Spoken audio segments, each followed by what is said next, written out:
Hello friends, welcome back to મુક્તિસ kitchen. હું છું મુક્તિ પંડ્યા. આજે આપણે બનાવીશું ગુજરાતી સ્ટાઇલમાં બનતા પાત્રા. અહીંયા પાત્રા પરફેક્ટ કઈ રીતે વાળવાના અને એને પરફેક્ટ સ્ટીમ કઈ રીતે આપવાની એ હું બતાવવાની છું. અહીંયા જો તમે પરફેક્ટ રીતે આ રીતે બનાવશો તો તમારા બાર બજારમાં ફરસાણની દુકાનમાં મળે એવા જ પાત્રા બનીને રેડી થાય છે. સૌથી પહેલા આવા ફ્રેશ પાત્રાના પાન લઈ લેવાના છે, જેને અવળીના પાન બી કહેવામાં આવે છે. આ રીતે તમારે પહેલા એને સરસ એવા પાણીથી ચોખ્ખા ધોઈ લેવાના છે અને પછી સરસ કોરા કપડાથી તમારે પાનને લૂછી લેવાના છે, જેથી પાના ઉપર જે માટી કે ડસ્ટ હશે એ બધી નીકળી જશે. આ રીતે તમારે સાફ કરી લેવાના બધા પાનને. પછી આ પાત્રાના પાન પર જે આ જાડી જે બધી દાંડીઓ હોય આજુબાજુમાં એ તમારે આવી રીતે કાઢી દેવાની છે. ધીરેથી પાના ના તૂટે એ તમારે એવી રીતે કાઢવાની રહેશે બધી.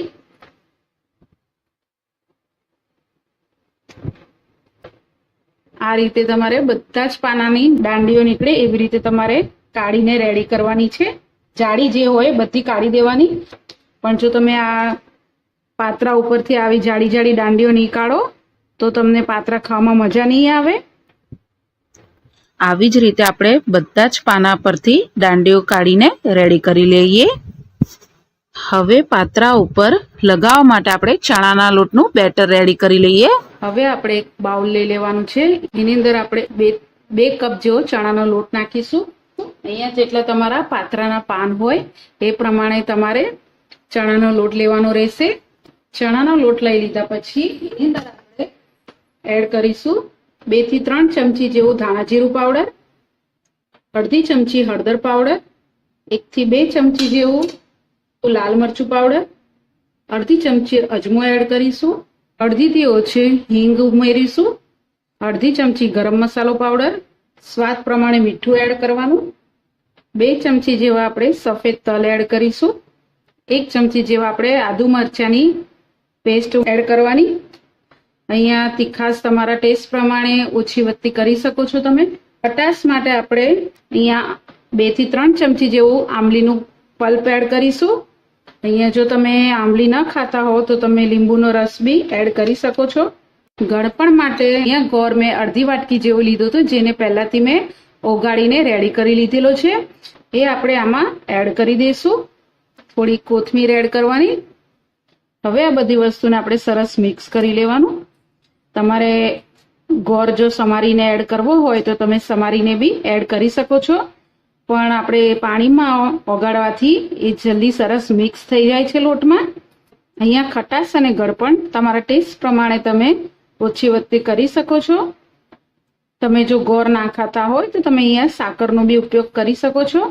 હવે થોડુંક પાણી એડ કરીને આપણે આને સ્મૂથ બેટર જેવું બનાવી લેવાનું છે. અને આ બેટર ઢીલું ના થઈ જાય એ તમારે ખાસ ધ્યાન રાખવાનું. આ રીતે તમારે સરસ મિક્સ કરી લેવાનું છે અને આટલું જ જાડું રાખવાનું છે. તમારે બહુ પતલું નથી કરવાનું. જો બહુ પતલું થઈ જશે તો તમારા બહાર નીકળી આવશે પાત્રામાંથી. હવે આને આપણે 2 મિનિટ જેવું આને રેસ્ટ આપી દઈશું. અહીંયા આપણું 2 મિનિટ જેવું થઈ ગયું છે. આ ગોળ સરસ પીગળીને ગયો છે. હવે આપણે આ બેટરને આપણા અહીંયા પાત્રાના પાન લઈ લેવાના છે. એમાં જે સૌથી મોટું પાન હોય એ તમારે લેવાનું છે. આવી રીતે મૂકી દેવાનો અને જે આ પાત્રાનો સીધો ભાગ છે એને આપણે પાછળ કરી દેવાનો અને જે આ ઊંધો ભાગ છે એના ઉપર જે આપણે આ ચણાના લોટનું બેટર રેડી કર્યું છે એ આપણે આવી રીતે ધીરેથી સ્પ્રેડ કરી દેવાનું છે બધી બાજુ. ઢીલું હશે તો તમારું આ બહાર નીકળી જશે બેટર, એટલે તમારે ખાસ ધ્યાન રાખવાનું કે બેટર તમારું અહીંયા ઢીલું ના થઈ જાય. આવી રીતે તમે બધી બાજુ લગાવી દેવાનું. પછી બીજો પાન લેશું. એને આવી રીતે જે સીધો પાન હોય એ તમારે ઊંધો રાખવાનો અને જે ઊંધો પાન હોય એ ઉપર આવવા દેવાનો. આવી રીતે તમારે મૂકવાનું રહેશે. એક સીધું તો એક ઊંધું એવી રીતે તમારે રાખવાનું. આ રીતે તમારે મૂકવાનું અને એના ઉપર આપણે આવી રીતે જે બેટર બનાવ્યું છે બેસનનું એ આપણે લગાવી દેવાનું. આવી રીતે બીજો પાન પર બી લગાવાઈ જાય. પછી આપણે એવી રીતે ત્રીજું પાન લેવાનું છે.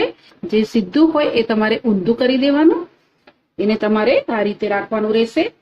બધા સરસ એક માપ સરખા તમારા અહીંયા પાના હોવા જોઈએ.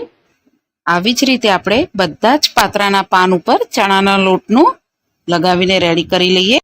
લોટ અહીંયા લગાવાઈ જાય પછી તમારે આને ફોલ્ડ કરવાનું રહેશે.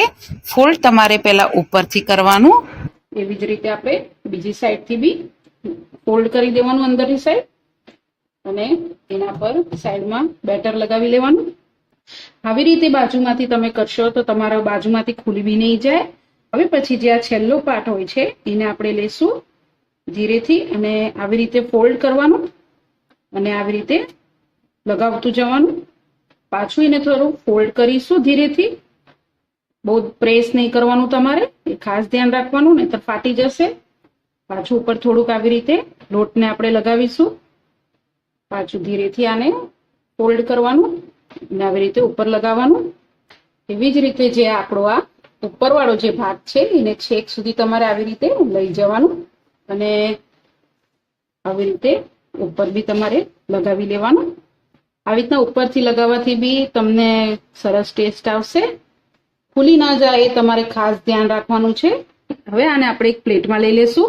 આ રીતે તમારે બધા બનાવીને રેડી કરવાના. આવી રીતે આપણે પાત્રાના 2 રોલ્સ વાળીને રેડી છે. તમારે અહીંયા જેટલા પાત્રાના પાન હોય એ પ્રમાણે તમારે લોટ લેવાનો અને એ પ્રમાણે તમારે બેટર રેડી કરવાનું છે. મારે અહીંયા 8 થી 9 પાના હતા એટલા માટે મારા 2 રોલ બન્યા છે. એ પ્રમાણે મેં લોટ લીધો હતો. તમે તમારા પાત્રાના પાન હોય એ પ્રમાણે લેવાના.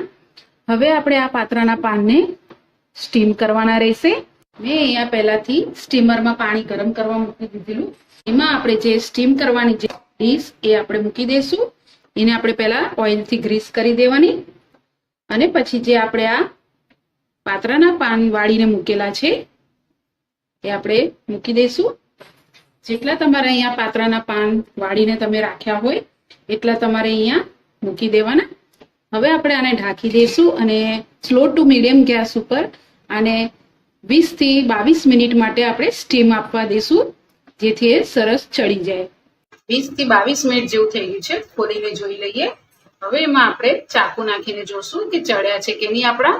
તમે જોઈ શકો છો આપણું ચાકુ પાછળથી અને આગળથી એકદમ જ ક્લીન નીકળ્યું છે. એનો મતલબ કે તમારા અહીંયા પાત્રા સરસ એવા ચડી બી ગયા છે. અને તમે પાત્રાના ઉપરના પાનનો કલર જોશો તો એ તમને લાઇટ કલર લાગશે. એનો મતલબ કે તમારા અહીંયા પાત્રાના પાન સરસ એવા કૂક થઈ ગયા છે. હવે ગેસની ફ્લેમ તમારે બંધ કરી દેવાની અને આ પાત્રા પાનની ડીશ કાઢી દીધી છે સ્ટીમરમાંથી. હવે આને આપણે આવી રીતે જ ઠંડા થવા દેવાના છે. ગરમમાં તમારે કટ નથી કરવાના. આને આપણે પૂરા ઠંડા થવા દઈશું. અહીંયા આપણે બંને પાત્રાના રોલ્સ ઠંડા થઈ ગયા છે. આને કટ કરી લઈએ. આવી રીતે તમે ધીરેથી ચાકુની મદદથી આને કટ કરી શકો છો. આ રીતે તમારે કેટલી સાઈઝના રાખવા છે, પતલા જાડા, એ રીતે તમારે કટ કરવાનું. આ રીતે તમારે કટ કરવાના છે. તમે અંદરથી બી જોઈ શકો છો સરસ આપણા કૂક થયા છે. આ રીતે તમારું બનીને રેડી થવા જોઈએ. આ રીતે આપણે બંને રોલ્સને કટ કરી લઈએ. આ રીતે બધા જ આપણા પાત્રાના પાન કટ કરીને રેડી છે. તમે આને જો ગરમમાં કટ કરશો તો આ છૂટા પડી જશે, એટલે ઠંડા થાય એ પછી જ તમારે કટ કરવાના. આ રીતે બનીને તમારા રેડી થવા જોઈએ. અને જો તમારા ઘરમાં મહેમાન આવવાના હોય તો તમે પહેલાથી આને આવી રીતે કટ કરીને તમે આને ફ્રીજમાં બી મૂકી શકો છો. અને પછી જો તમારે વઘારવા હોય તો તમે વઘારીને ગરમ ગરમ તમે આપી શકો છો. તો હવે આપણે આને વઘાર કરી લઈએ. ગેસ ચાલુ કરીને તમારે અહીંયા કઢાઈ મૂકી દેવાની છે. એમાં આપણે 2 થી 3 ચમચી જેટલું આપણે તેલ એડ કરવાનું છે. તેલને અહીંયા આપણે ગરમ થવા દેવાનું. તેલ ગરમ થાય એટલે આપણે એની અંદર અડધી ચમચી રાઈ એડ કરવાની. રાઈ ફૂટી જાય પછીમાં આપણે લીમડાના પાન એડ કરવાના 4 થી 5. 1 થી 2 ચમચી જેવા સફેદ તલ એડ કરવાના. સફેદ તલ એડ કર્યા પછી અડધી ચમચીથી ઓછું હળદર પાવડર એડ કરીશું. અને જે આપણે આ પાત્રા કટ કરીને રાખ્યા હતા એ એડ કરી દેવાના. ઉપરથી આપણે થોડું અડધી ચમચી લાલ મરચું પાવડર એડ કરવાનું. થોડો આપણે ચાટ મસાલો પાવડર એડ કરીશું. અને આ બધું સરસ આપણે મિક્સ કરી લેવાના. પાત્રાના પાનને મિક્સ કરતા ટાઈમે તમારે ખાસ ધ્યાન રાખવાનું કે પાત્રાના પાન એક બી તૂટવા ન જોઈએ. એ રીતે તમારે મિક્સ કરવાનું. હવે આપણે આને ઢાંકી દઈશું અને ઢાંકીને 2 થી 3 મિનિટ માટે અને સ્લો ગેસ પર આવી રીતે જ થવા દેશું, જેથી ખાતા ટાઈમે તમને એકદમ ડ્રાયનેસ નહીં લાગે, એટલે કૂક થવા દેશું. 2 થી 3 મિનિટ થઈ ગઈ છે, ખોલીને જોઈ લઈએ. એક વખત સરસ હલાવી લેશું. ગેસની ફ્લેમ હવે બંધ કરી દઈશું. પાત્રા અહીંયા આપણા રેડી છે, અને સર્વિંગ પ્લેટમાં લઈ લઈએ. અહીંયા આપણા તે બજારમાં મળે, ફરસાણની દુકાનમાં મળે એવા ગુજરાતી સ્ટાઇલમાં પાત્રા બનીને રેડી છે. આ પાત્રા તમે આવી રીતે બનાવશો, અને જો આવી રીતે તમે પાત્રા વાળશો તો તમારા પાત્રા એક બી છૂટા નહીં પડે અને સરસ રીતે રહેશે. તમે જોઈ શકો છો. આ રીતે તમે એકવારથી જરૂરથી બનાવજો. અને તમને જો મારી રેસીપી ગમે તો મારી ચેનલને સબસ્ક્રાઇબ કરજો, બેલ આઇકન પર ક્લિક કરજો અને મારી ચેનલને શેર કરજો.